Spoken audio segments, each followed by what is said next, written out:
Yes.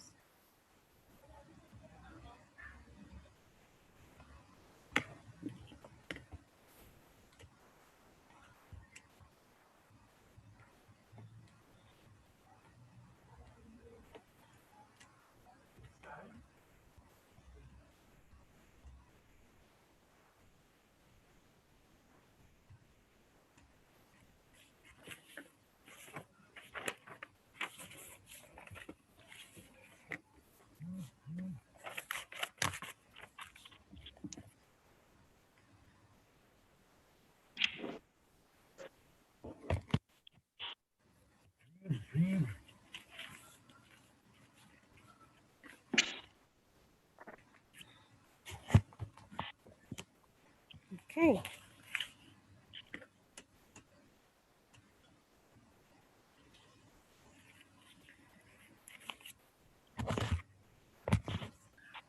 Good afternoon, everyone, and welcome to Meet the Farmers Virtual Summit 2020.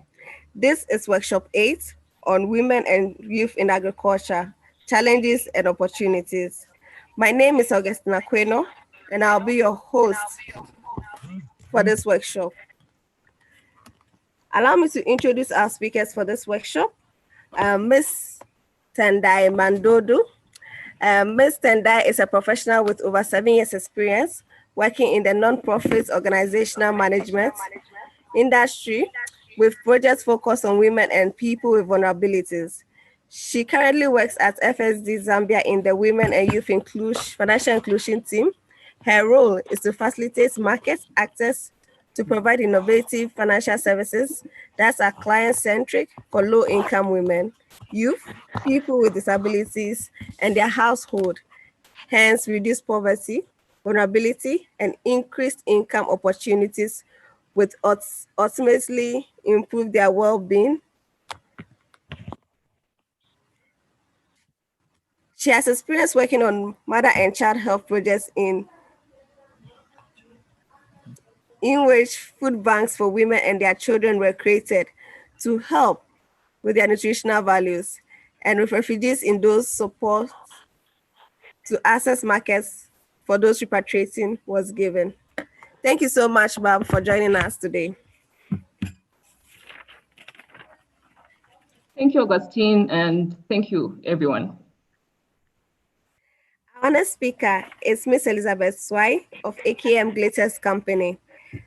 She is the founder of AKM Glitters Company Limited, dealing with integrated poultry business, managing 3 cooler breeder farms, a hatchery, and then an animal feed plant. The company also delivers its services into 25 regions of Tanzania and exports to neighboring countries.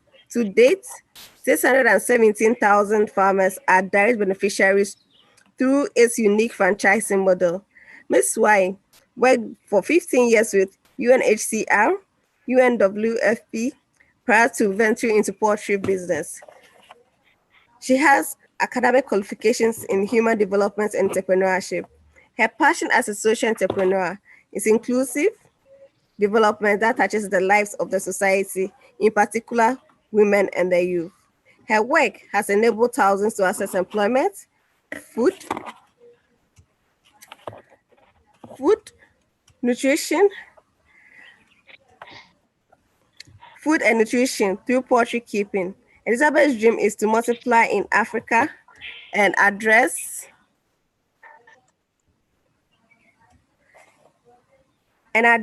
nutritional issues. Development of profitable franchises led by women and youth in Africa. You're welcome, Mom. Thank you so much. Thank you for having me. Our next speaker is Ms. Rabusu Mashumba.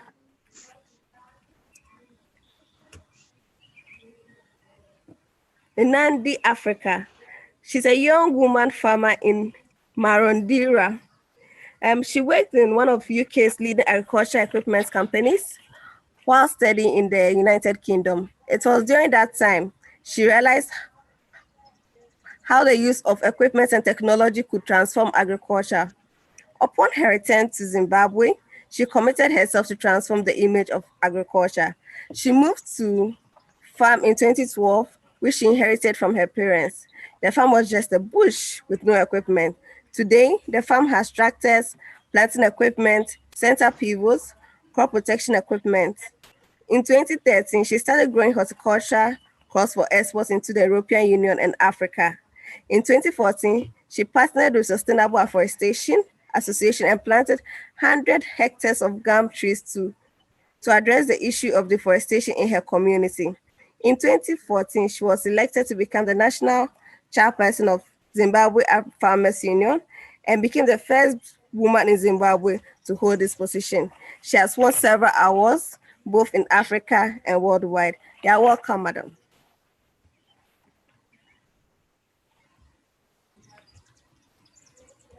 Okay.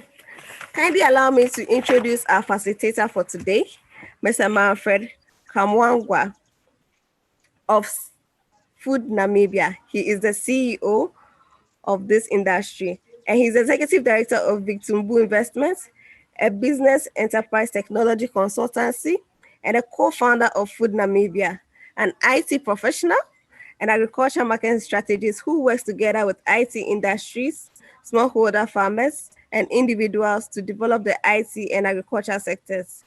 His career accomplishments consist of more than 10 years experience in IT training and consultations, project implementation, developing technology and agriculture marketing support, and processes to facilitate agro-food improvements, operations, and efficiency.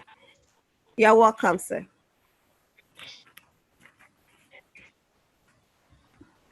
Thank you very much for having me. So to all participants, please feel free to write your questions and comments in the chat box on the Uber application. I now hand over to our facilitator, Mr. Manfred.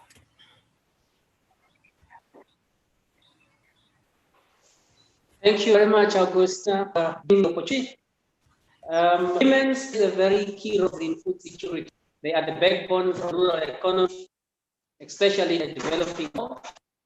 And 70% of these women spend on agriculture as their primary source of livelihood.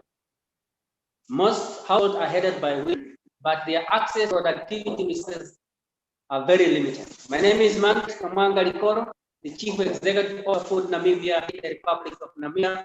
I feel honored to be holding this session this afternoon called Women and Youth Agriculture, where we're looking at the challenges and the opportunity. I have a very distinguished panelist of very limited women, where we are going to look at these questions.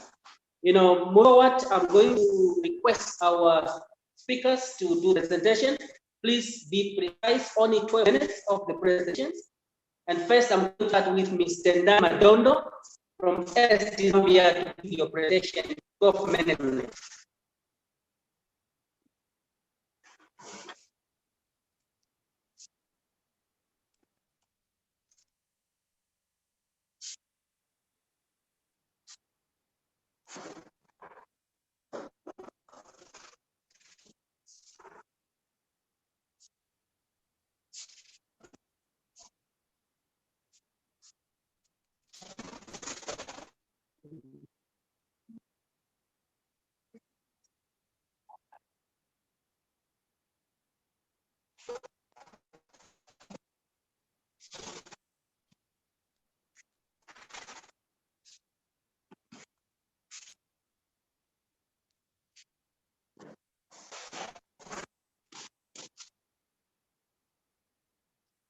Mrs. Madondo, you are mute. Can you just unmute your video? There's no sound. Sorry, can you hear me now? Can you hear me now? Yes, we can hear you. Please. Okay, thank you so much. Yes, we can hear you clear. May you please Yes, proceed. thank you so much. Okay, thank you. So I'll go straight into the presentation. Women and youth in agriculture, what are some of the challenges and what are some of the opportunities? Can we go to the next slide? What are some of the why support women and youth in agriculture? First of all, I would like to say as an organization, FSD Zambia, we are focused on a market systems development approach, or you would call it the M4P approach, which is making markets work for the poor people, which is also an inclusive systems approach. Why work with women and youth? First of all, you will notice that women, we have about 42.6% women who are financially excluded as compared to 8.8% of men. So there should be a lot of focus on women. And then we also have 78% of women in agriculture versus 69% of men. Then when we look at the labor force, you find that we have 50 to 70% labor force, but women are earning less than 8% than men, and they control less than 30% of the proceeds from agriculture. When you look at access to digital enabled products, you will find that you have about 69% of 69 versus 31% for men, and then the same for access to markets, which is at 61% versus 39% for men. Then the same goes to digital information services, which is DIS, which is at 32% versus 62% for men.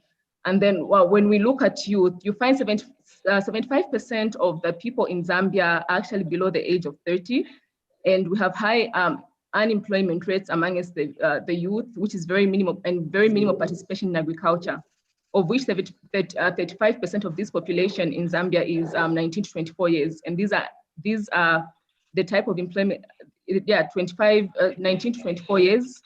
And then we have about 25% who are self-employed, mostly in the agri sector. So you see there's a lot of need to focus on women and youth. So we have large populations in women who are excluded, but who are excluded financially, even when it comes to digital information services.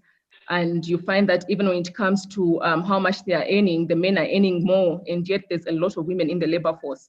And it's the same for the youth. If you look at Zambia's population, it's quite young. You have 75% of people who are young and below the age of 30. So there's need for more concentration there. The next slide, please. Then when you look at, so as FSD Zambia, in the M4P approach that we use, or MSD approach, which is the market systems development approach, we look at the demand and the supply sides. So for the demand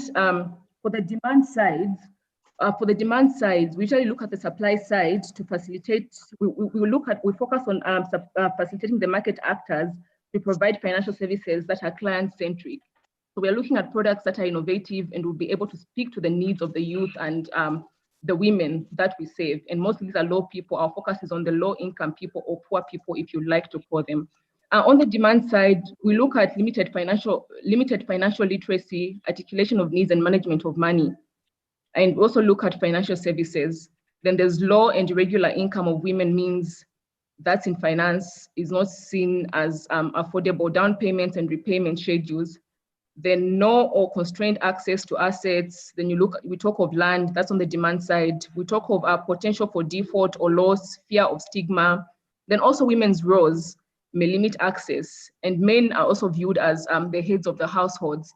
Men are also viewed as the head of the households. And then when we go to the supply side, we look at the location of the financial services.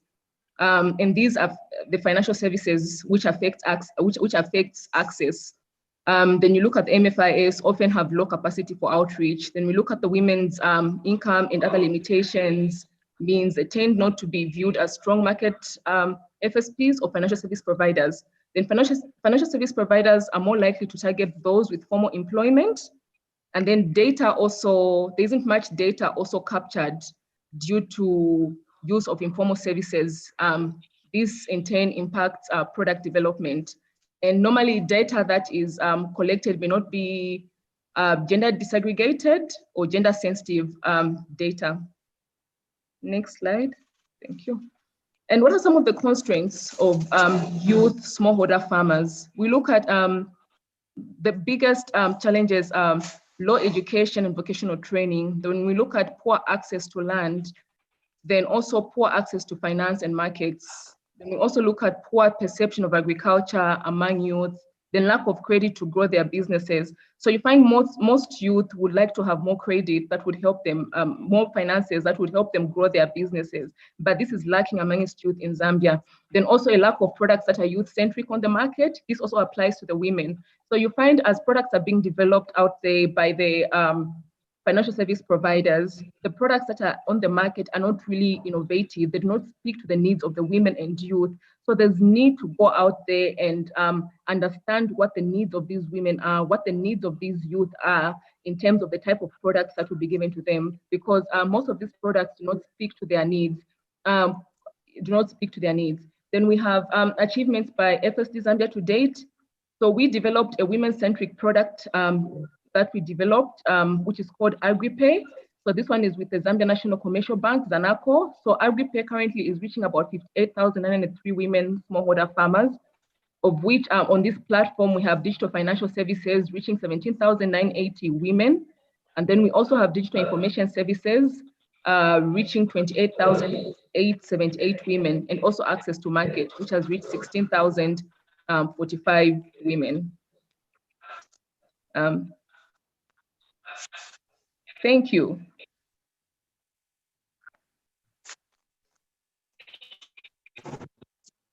So that was a brief. Then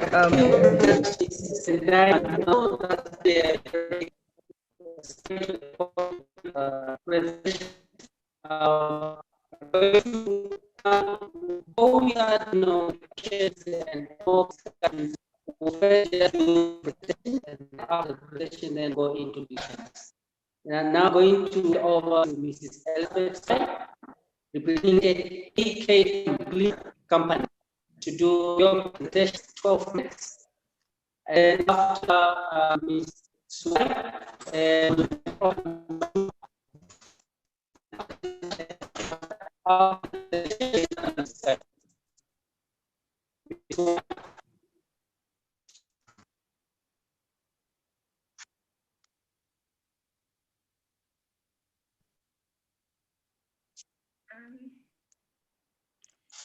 thank you so much.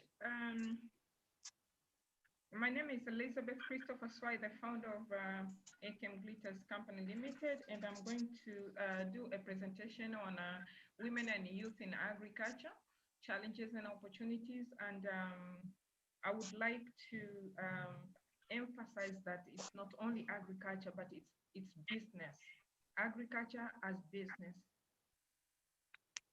The photo that you're seeing there, it's not just a photo. Those are my some of the beneficiaries of AKM Glitters Limited. These are single mothers. Among the 420 franchises that we have, we also have single parents. Me being a single parent myself, I did not want to leave the youth that had children in a excuse me, could you go back? You're too fast for me. Yeah, the single mothers who are also the franchisees. Next. Next slide.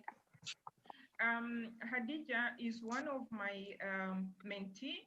Hadija is now the major vegetable grower in southern part of Tanzania, and I'm her mentor. And as you can see, the photos there is the value chain. When we are talking about agriculture, I think value chain is the most important thing. She has taken a value chain approach, which has the opportunity to employ. So as you can see, there's employment creation, and there's also an opportunity for contract farming, value addition, and also her work attracts a lot of policy reviews, as well as mechanizing, investment, financing, and hence agriculture transformation. When we are looking at this slide, as you can see, value chain encourages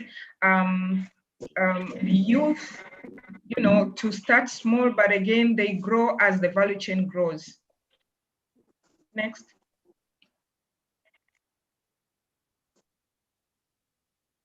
That's myself. As you can see on the left-hand side, that's how I started after I quit my work from the UN. And I started a backyard poultry keeping. as you can see, I was a finalist in business plan competition. Today, I'm having 2 big industries. I manage a hatchery, over 256 chicks per week. I'm having another plant of animal feed production of 100,000 metric tons a day. I'm employing more than 120 people, but I have my personal principles. One of the things that I don't want to leave alone is the model, which addresses all value chain challenges and of course opens up for opportunities. Principles that I'm looking at here, they are personal skills. And I think it's most important that youth who are going into agriculture personally develop by either going back to school or attending workshops and trainings. And then at a personal level, an entrepreneur must have some personal drive. One of my personal drive that I really depend on is perseverance, as well as risk-taking. These are the things that they make me change the world, the change that I want to see. As well, when I'm going to a policy, I have a set of rules, the skills. These are skills that most likely compliance skills. Can we move here? Again. So that's my model. That's AKM Glitters model. As you can see, AKM Glitters, can you please go back to the model? Yeah, that's our model. As you can see, this model is an integrated model with a lot of opportunities that are still ahead are still there for investment. At the moment, the company has already invested on feed mill operations, parent stock farms, hatchery. We are doing farm input supplies to the franchisees, whereas we are providing extension services, whereas the company trains the franchisees on how to keep the chickens in terms of technical part as well as business part. So as you can see, that is just part of what I've invested. From being a backyard poultry keeper, I'm now owning big farms, commercial farms, 2 big industries, and that is just some photos to motivate the youth and the women out there. Let's go ahead. I'm still moving on with a lot of big investments. At the moment, I'm doing another big investment, as you can see on the picture. That investment is more than $1 million. And it's an investment that it's a modern feed mill plant. But on top of that, we have a hatchery, whereas in East Africa, I'm the largest from backyard poultry keeping. Now, why I think we should think agriculture as business. Most times we think agriculture as any other activity without looking at business part. So in developing the model that AKM Glitters is looking at, we are basing on 2 parts. That is the technical part and business part, whereas we identify challenges and we find solutions for those, as well as we identify opportunities for later investments. Challenges. We have normal challenges, as other speakers have been talking since this morning. I've been hearing there's some change problems, there's a land access problem. All these problems are the same problems all over again.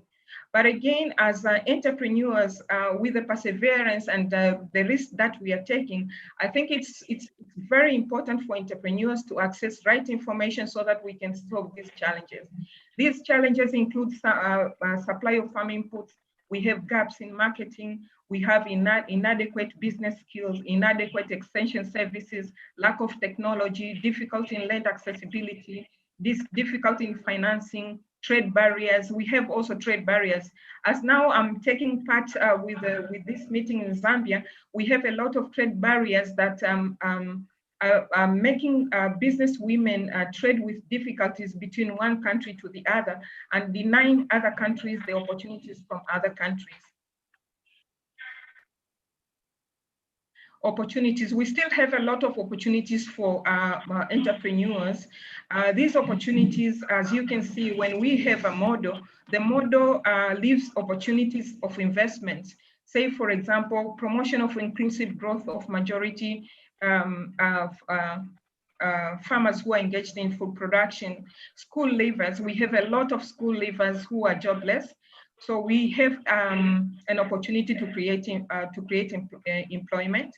We have women who are depending on agriculture. We have a lot of opportunities on our investments, and the money is there. It's just that we have to structure ourselves in a way that we really know how to trade business, and we really know how to understand the principle of business and principle of our investments. So we have impact investors, and we have gaps. In Africa, the large percentage of children under 5 are suffering from nutrition. We have gender issues. All these are opportunities. And education, transporters, we have opportunities for aggregators, consulting, processors, and all these other opportunities that are evident out there. The only problem is how to make Africans work together and be able to use these opportunities together without having all these trade barriers. We also have, can we go to the next slide, please? I think in agriculture, there's a huge gap which can transform agriculture. Digitalization of agribusiness, that is data programs, production programs, research. It's very important for agribusiness to invest in technology, online farmer training, online farmer advisory, financial services, digitalization, crowdfunding, or establishment of digital platforms, land access policies, or other policies that surround businesses to support all these growth of businesses in agriculture. However, we really need to know the value chains of the sectors that we are in. We really have to know the technical know-how of the sectors that we are in, so that we can identify the costs. We can easily do the SWOT analysis of the sectors to be able to analyze the cost and investment needed in these areas. But we also have areas for government intervention. We have a lot of post-harvest management issues across Africa.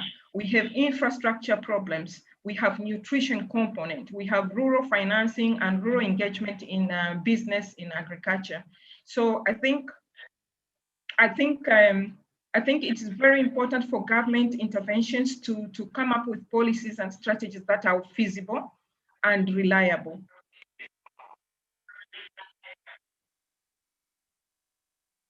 Thank you so much. All right, thank you very much, Mrs. Elizabeth Swai, for a wonderful presentation. Now we move on to Mrs. Mashumba for your presentation.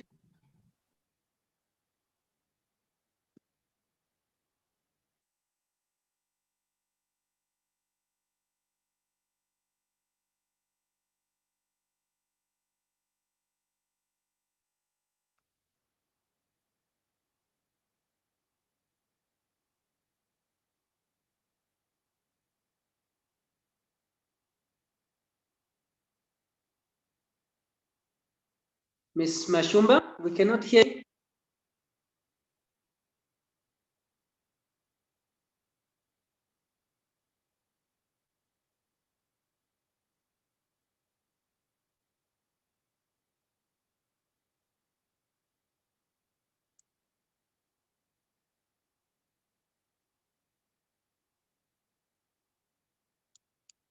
Ms. Mashumba, can you hear?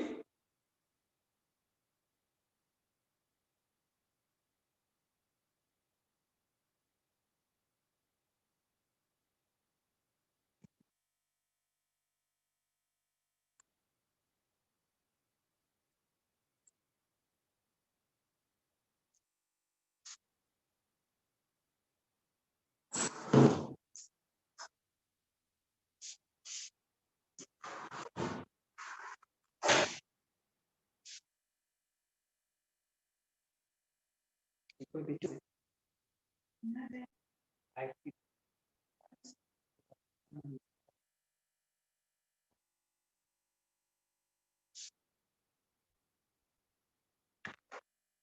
Mrs. Mashumba, can our technical team please assist to bring Ms. Silva's so that we can just conclude the presentation?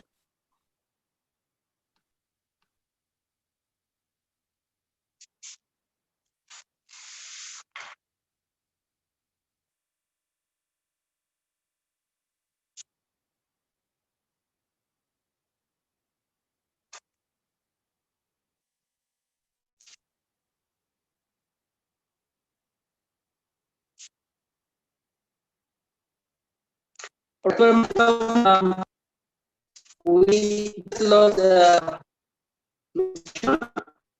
and we'll continue as soon as come back online. And we'll be able to get to the presentation. Let's start. You know, our presentation is more likely, it's more the same in terms of the challenges and the opportunities and so on that the presenters have represented. And I'm glad that you know, you really played part of this now. This thing that's been said, you know, year in, year out, but we're still facing, you know, the same challenges. So is there any other things you as women agriculture that you perhaps find out that you're able to do better to advise the women that are and people that are in agriculture? Maybe I can start with Mrs. Sendai. Is there any other thing or any other ideas that you have come up with, you know, that really helped you to be where you are, that you can be able to advise other women? I think really what I would like to advise other women, because right now agriculture is the future and the future is now. And looking at the population, if you look at youth, you look at women, you find a lot of women are involved in agriculture, but they're being left out in the value chain. Mostly if you look at when it comes to at the time when inputs are being bought, maybe because there's a lot of money involved. And for example, for those who are married, you find the husbands would want to take responsibility of purchasing inputs. And also when it comes to distribution, because there's a lot of money involved also, so women are left out. So I think it's important for women to realize, start realizing the role they play in the agricultural sector. And I think also there's need for a lot of sensitization and a lot of the private sector and other players, market actors, to come up with products that are innovative and will really speak to the needs of the women. Most of the time, you will find that like our focus is mostly low-income women or poor women, if you'd like to call them. And you'll find this poor woman does not have access to proper information. Even digital financial services is a challenge for them. Even access to markets is a challenge for them. So they need a lot of education in these areas. And for them to access this education, there's need for people to help them. There's need for sensitization. There's need for digital financial literacy. Because even if we come up, because right now we are talking about COVID, it's difficult for women to sell their product, to get information, even where they're going to get this info, they might not really have information. And you see people are not moving because of COVID, and they'll need to use maybe their phones, and others won't even have access to even a feature phone. So there's a lot of these challenges. And when you talk of financial service providers, you find that most of the products that are out there do not really speak to the needs of these women. The financial service providers have not gone out there to understand what exactly speaks to the needs of these women. So most of us, what we do is we just sit down at the back of our desks and we come up with products that we think are going to help the women without really understanding what their needs are. That's the reason why when products are put out there in the market, they're never used by these women. They end up being rejected. And we keep wondering why these products are not being used. why these digital financial products are not being used, other products are not being used, it's because they're not really speaking to their needs. So there's need to use the human-centered design when it comes to development of such products, development of products that will speak to the needs of the women and youth. All right. Thank you very much, Ms. Tendai. Ms. Swai, is there any additional, comments or input you really want to add on? Because this thing has been said now for many years, and it's continuing every year in, year out, and we are saying the same, but there's not really much improvement.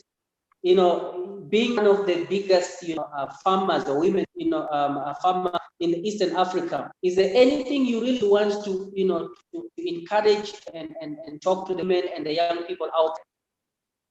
Yeah, I think at a personal level, and forgive me, I don't mean to offend anybody. I think women who have dared, like myself, to try and go into businesses, they really must do. They really must look at the skill sets that would develop themselves, so that they can also be able to develop others. So one of the issues that I would really encourage is for the women to try and access the right information from the right sources without misusing that type of information. The other thing that I think it's very important, it's the issue that is related with the mindset of women. We should not only base on ideologies of being feminists, but we should be the women that are taking lead and taking chances to help other women to develop themselves. So these are the qualities that I would like to advise all women in the world to take a lead and be leaders to change other women who are behind us. Thank you. All right. Thank you very much, Mrs. Mrs. Mashum, really sorry that we lost you and you couldn't really give your presentation. But now we are into the discussion. We are looking at challenges and opportunities. Two presentations we highlighted that the issues affecting women and youth in agriculture. So this thing has been said for quite some time. We want for you also to give your input. These challenges, how do you manage to where you are, despite the challenges that are being faced by women and youth in agriculture? Hello, can you hear me now? I'm using my phone. Hello? Yes, we can hear you. All right, so I'm using my phone instead of my laptop. Continue. You continue. All right, I don't know if you can play my presentation or... All right. Yes. I'm so sorry about technology. Can I, Mrs. Augusta, please, our technical team, can you assist us to put Mrs. Mashum's presentation online?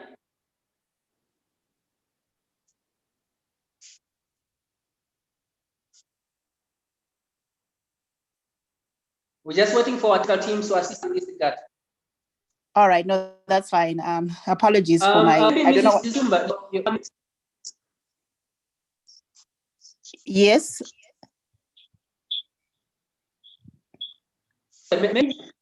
All right, comes.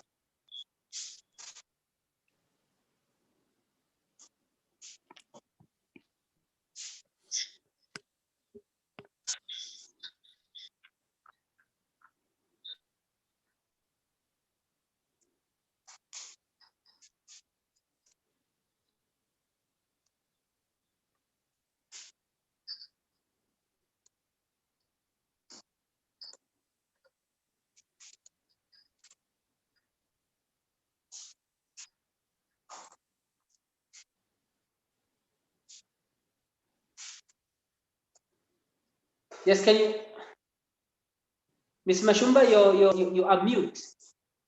I'm using my phone. I logged in twice because my laptop seems to be having a problem. Right. So I'm using the audio from my phone. So you should be still able to hear me.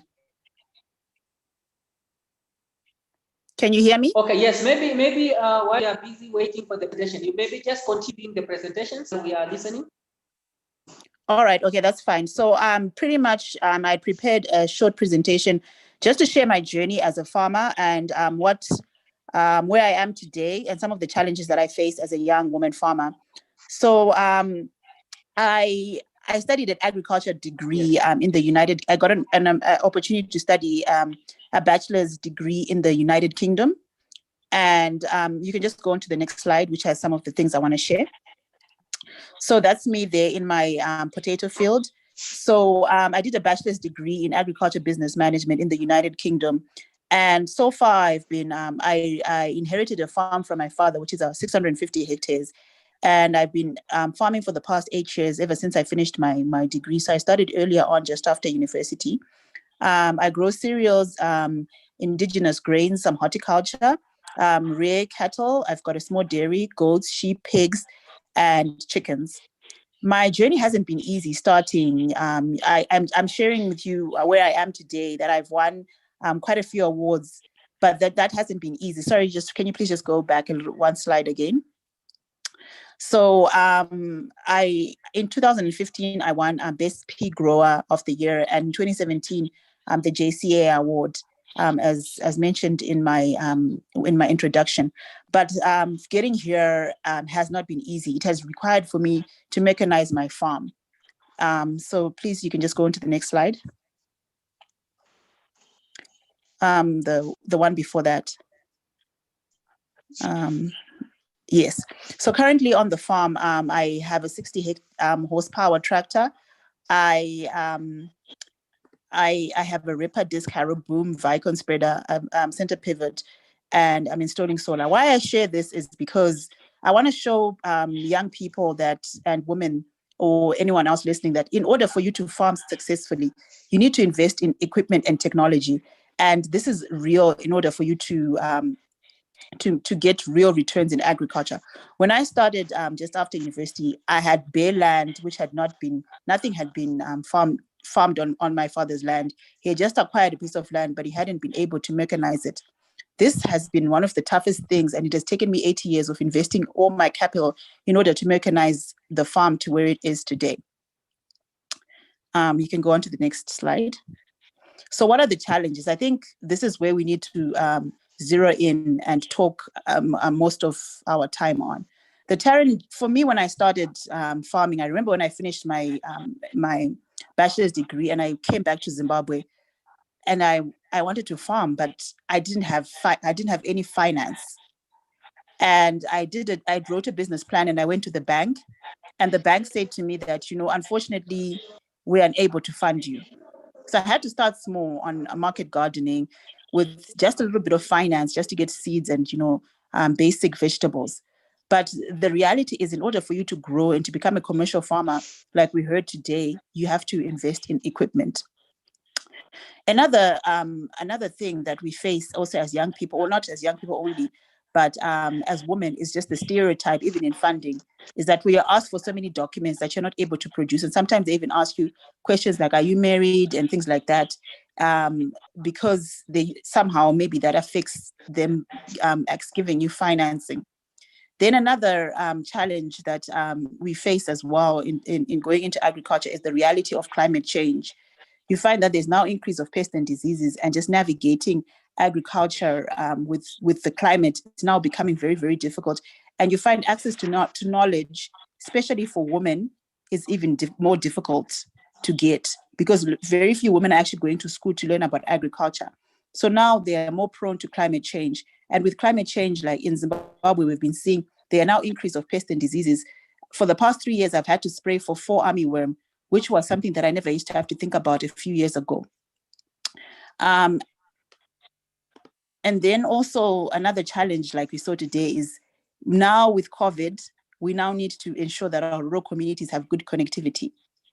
And we are looking at how can we market our products online, how can we communicate even for these Zoom calls, and good connectivity, even electricity, is a challenge for people who are going into agriculture. And then also just thinking about it, like I was actually reflecting with my friends.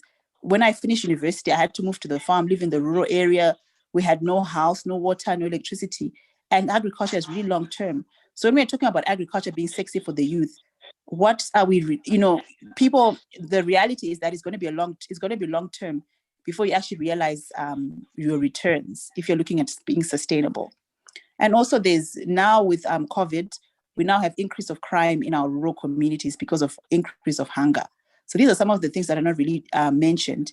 And then there's also the need for us to train people who to have to come in, to move into the rural areas. Because you find that if you're looking for a good manager, someone to help you with marketing, to find those people to move into the rural areas, those are real challenges, and those are some of the barriers that we face as people, women who are working in the communities. And even to get men to work for you, sometimes it's also very difficult. You can move on to so that is to conclude my presentation of some of the challenges that I've faced in my journey of farming. But I'll just add, there's a slide that was missing on the opportunities. The opportunities are great because when you look at the amount of people who we can feed as Africa, that's many. And when we look at the opportunities that women have in agriculture, there are many. Because when there are women, when we hear of women who have succeeded, it means that other women too can succeed. The reality is that women are already in agriculture, but what do we need to do in order to grow them from being subsistence to being commercial? That is an opportunity, not just for women, but for everyone. Thank you so much for allowing me to share my presentation.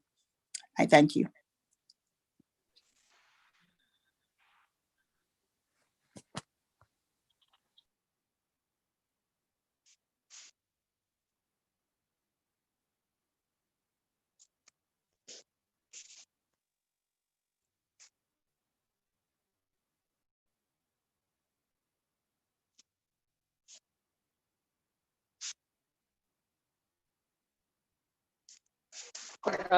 Sorry very much, Mrs. Shumba, for such a wonderful presentation. These challenges and opportunities that are out there, I just want to find out maybe, or just, more of discussion on that. In terms of government support towards women, how has it been, in your country? If I have to start with Mrs. Mashumba, how it has been, government interventions to assist women, and young people in agriculture in order for them really to strive and become a contributor into agriculture development in Zimbabwe? I think I would say that government is definitely in support of women in agriculture. And young people as well. I'm part of a few associations. One of them is the Federation for Young Farmers and the Zimbabwe Farmers Union. And government has always supported those organizations to support women projects. So in terms of the support, government does back up and help us in highlighting some of the needs we have. Obviously, I think there is room for more things to be done. Like young people would like to be given certain, like maybe 30% of certain opportunities, which is currently not necessarily there.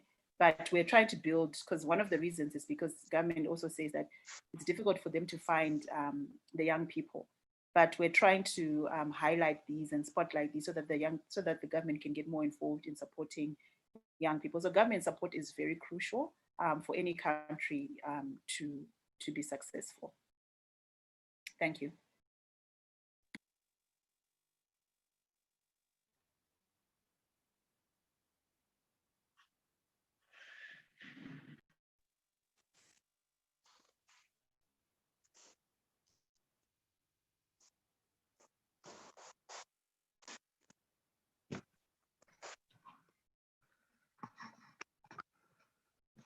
Hear me? Sorry, I'm experiencing a little bit of some network problem here. Can you hear me? Yes, I can hear you. All right. Okay. Sorry for that. Maybe just want to Mrs. Swai. Let's look at the market access. This has been also one of the challenges that has been really raised and so on. And you find in other countries like here in Namibia, the market is really controlled by the commercials and the people that have already. But how did you manage for you to access the market? Penetrating for you to show in your country and making sure that your product or your produce are also in markets. I think, yes, it's true. We are seeing a lot of competition by big commercial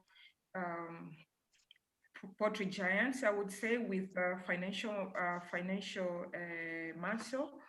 But I think my responsibility as a woman as a woman and a lead in poultry sector in Tanzania, my responsibility is to understand the compliances, guidelines that are required by the government so that I can be able to access markets.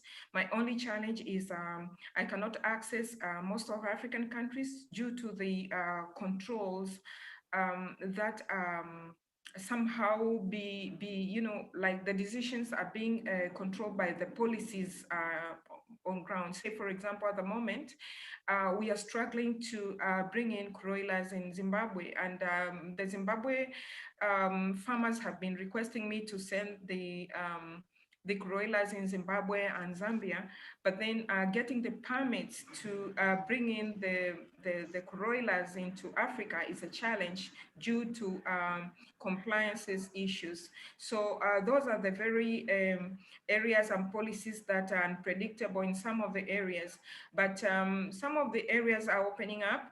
Kenya has opened up for me, Burundi, Rwanda, Malawi, Madagascar, and Comoro, and we are trading with those countries. At the same time, I feel like we have a lot of requests from Zambia, from Zimbabwe.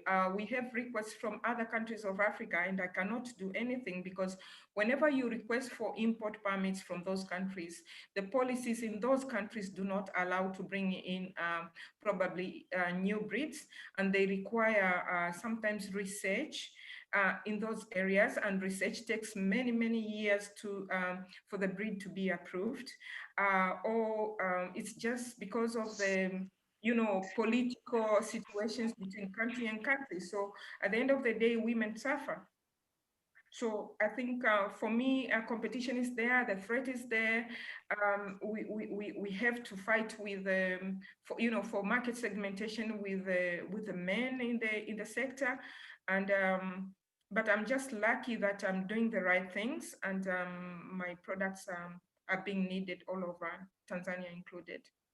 Even the models of the business that I'm using is very attractive to governments because it ends up to the smallholder farmers, and in between I'm creating a lot of business opportunities for other rural people, like franchises in between, and they're making profits, and they can register, become legal entities, and pay taxes to their government.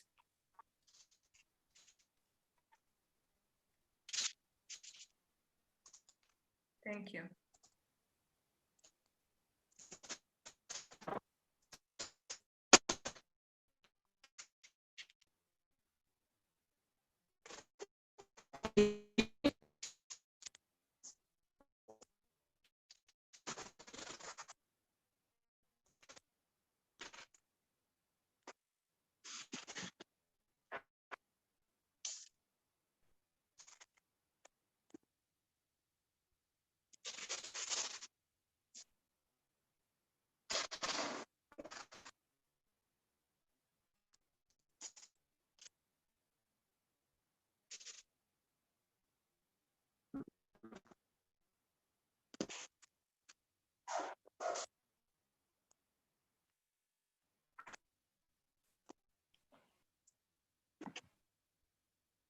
Sorry for that.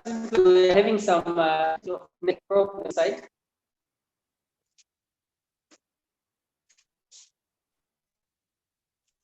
Can you hear me?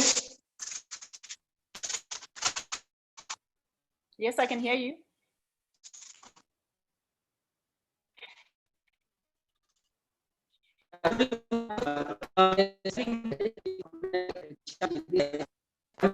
Okay. Other, point or on money and the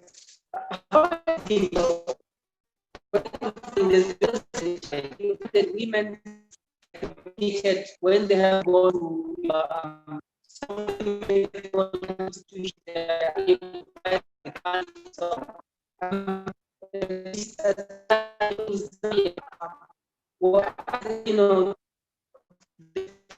that you get access to some of the funds to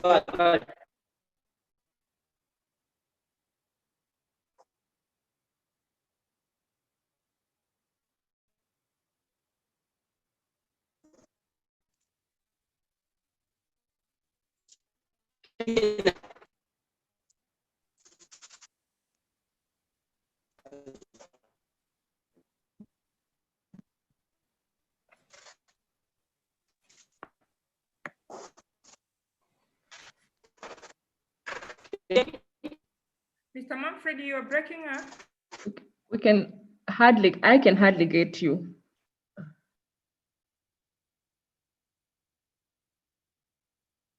Could you please type up a message for us so that we can hear, we can understand what you're saying?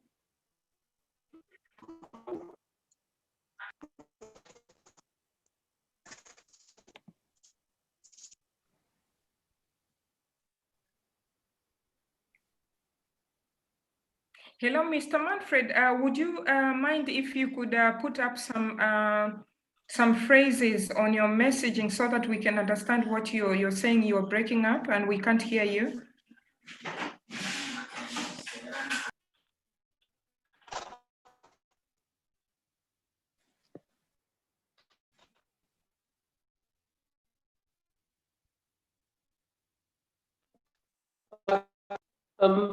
Mrs. Sakai, in terms of funding, there is some how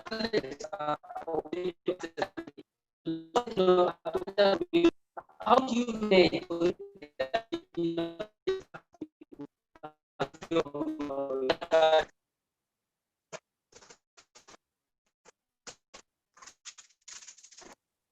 I can't hear Mr. Manfred, I'm sorry.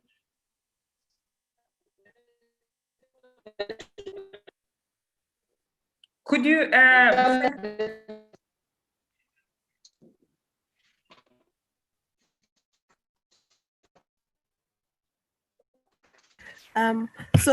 please let's just give him a minute. Let him sort out his network issue. Please, he'll be back. So just give us a minute.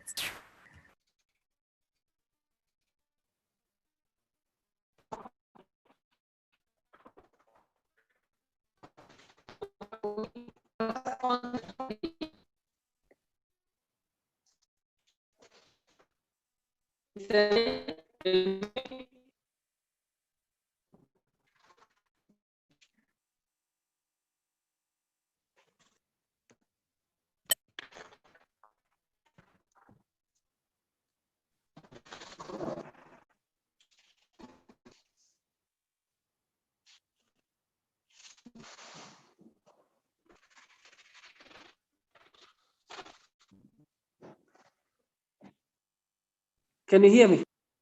The problem now that this system is going to charge, maybe just to cut the discussion. Why not going to, it's problem on every side.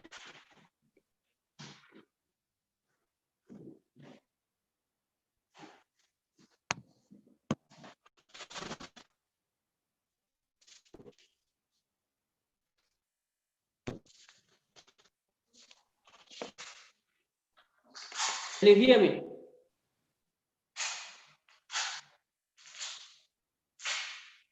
I can hear you.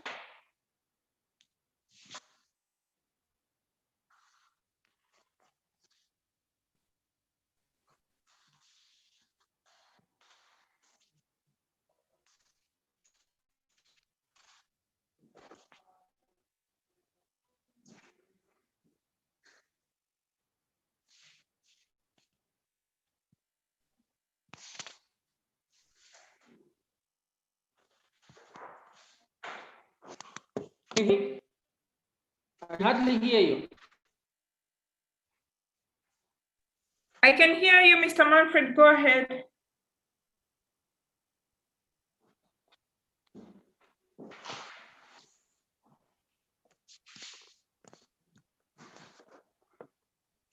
Okay, no, I was on the funding. There's been stages, funding for women, to access funding. Now, we just wanted to, if you can share how do you manage or you get those funding? What do you use? How do you get there? Besides, if you can come in a little bit of funding. The history of funding started very at a very low levels. I started with the SACCOs, village saving and lending, small microfinance with small amounts of money since 2007. It's been over 15 years now trying to expand slowly. But then the model of my business helped me to access different types of funding. It's very important that women in agribusiness understands the types of funding. I started accessing commercial loans from the banks in 2013, which was a big amount of money, about 300 million. That was 212. And during the same year, I put up a proposal to a donor-funded project where I accessed grant. So I managed to merge business and development. So some of the areas I do address donor objectives using their grant money while I'm expanding my business. The largest amount that I accessed was in 2017, where I accessed grant money from World Poultry Foundation, which was the $3.8 million.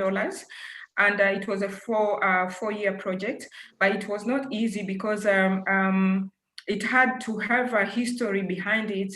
And one of the issue that helps me a lot, it's the trust and integrity, which are the key principles to accessing financing.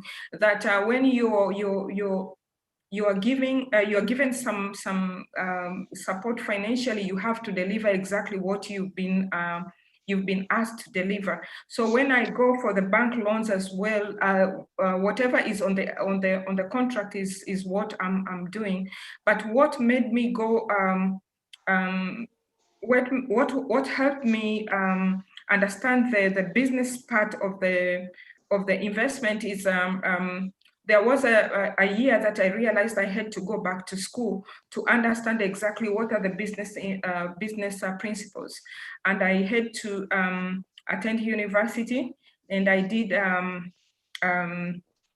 another degree where is of course I had to pay for myself. By that time I was a backyard poultry keeper, and then I learned how to put up business plans, strategies, and of course project write-ups. So it's very critical that women who are going into agribusiness to understand the importance of the academic, not only qualification, but those principles of business that would be able to allow a woman think outside the agriculture zone. One thing that I think is very critical for the growth of the agribusinesses, it's to understand the costs, the challenges. That SWOT analysis should be clearly owned by the entrepreneur themselves, and to be able to deliver and face the challenges of agriculture, especially in the poultry sector. We have a lot of undefined mortalities. We have a lot of controlled policies. Now, once you don't have those skills in the business part and implement exactly what are those principles for business, you cannot exactly deliver what the technical part wants you to deliver. Now, the partners that I'm partnering with, I'm very careful with the partners. I'm also very careful with donor funds, because with the donor funds, you can divert your idea and then lose your business. So those are the things that we have to be very careful, because not every money is good money. Thank you.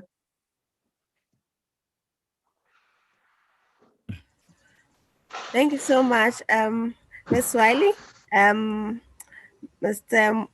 Manfred had to step out briefly to sort out the network issues. So there's a question from Wuva, where someone is asking about the women and youth being sidelined in terms of the value chain in the course of their business. So what do you have to say about that, Ms. Mashumba? Okay, so what women are, yes, are sidelined generally, and youth, I think it's because of it's more a culture thing, I think, I would say, or not culture only in Africa, but across the world. And the question was where and the critical stages. I think the critical stages will be in finance. I think that's where, because a lot of the times you find that in terms of access to information, I think young people have opportunity to get access to information through universities, but in terms of them now starting their business to access finance and as well as land, I think that's where they're more sidelined. Okay. So you find that there's in lots of countries and organizations, they're lobbying government to allow a certain percentage of land to be accessed by women, and also in terms of finance, also lobbying to allow for special funds that youth can apply for just to start their businesses. And now I think a lot of organizations are answering to that. So you hear of lots of competitions or hackathons just to give some startup capital, but I think that is the critical place, because if you do not get capital, you're not able to do anything. Okay, thank you very much. So we are getting closer to the end of the session, and this has been exciting. I would ask Mr. Ndai to give us a last words to the young people and then the women out there in the agricultural sector.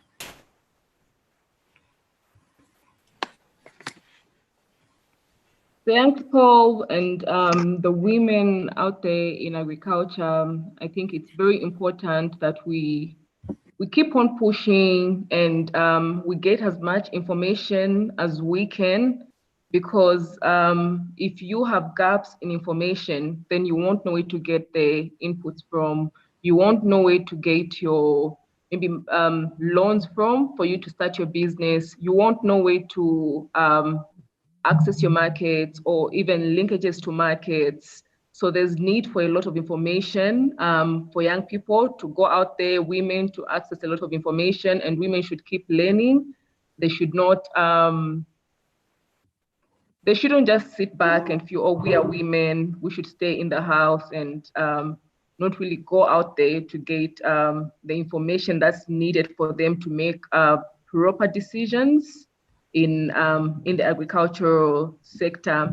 And also women to understand that there are different personas. We can all be women, but we have different personalities, personas. We have different, even our way of understanding agriculture would be different.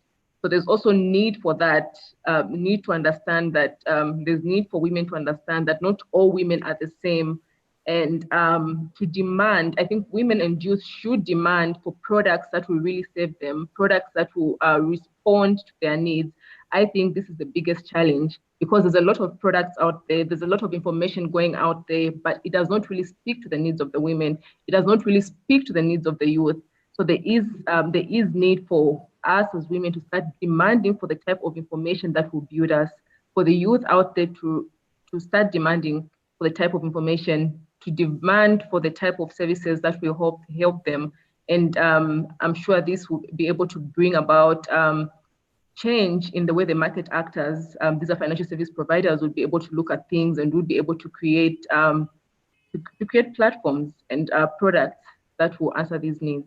Thank you. Thank you very much.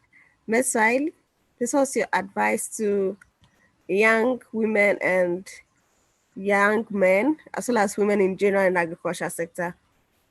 Yeah, I think there's a lot of opportunities out there, and for the women who are able to stand for others, they should really take the responsibility to stand for the youth and to stand for the women, and by creating models that would allow other women to be included and not left behind, or youth to be included and not left behind. That's one of the issue.